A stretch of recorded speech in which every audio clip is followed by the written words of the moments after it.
अच्छा बनाने में लगी हुई और आप जलना इतना मुश्किल नहीं है। नफरत की आग में जलना है। आग तो लग चुकी है, बस चिंगारी को भड़काने की देर है। मिलना जरूरी था कि आखिरी बार तुम्हारी आंखों में वो खुशी देख सकूं जिसकी खातिर तुम्हें मुझे। सुतेली माँ का दर्जा देने में हमेशा उनकी बाप की दूसरी बीवी है। अब नवीद और सजल तो अब अपने जुल्म की इंतहा कर देंगे, क्योंकि वो तो इतने ज़्यादा खुदसर हो चुके हैं कि अब वो अपने ही भाई के बच्चे को ख़त्म करवाने के लिए अपनी ही बीवी का साथ दें। जिस दर्द और करब से वो गुजरा है, उसी दर्द और करब से अब असद भी गुजरे। लेकिन असद और उरूसा की तो कोई गलती नहीं, लेकिन फिर भी अब वो इन लोगों की जातियों का शिकार होंगी। लेकिन अब अरूसा है जो कि सब कुछ सब्र के साथ बर्दाश्त कर रही है, आखिरकार उसे तो इसके सब्र का अजर ज़रूर मिलेगा।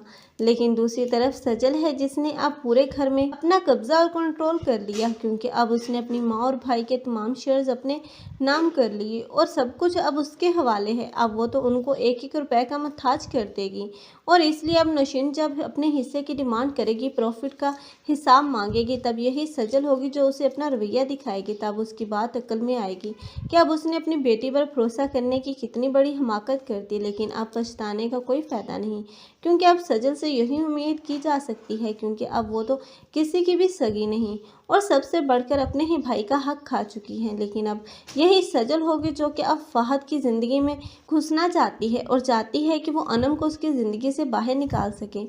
इसलिए तो वो हर बार कोई ना कोई बहाना करती है और फहद के ऑफिस पहुंच जाती है।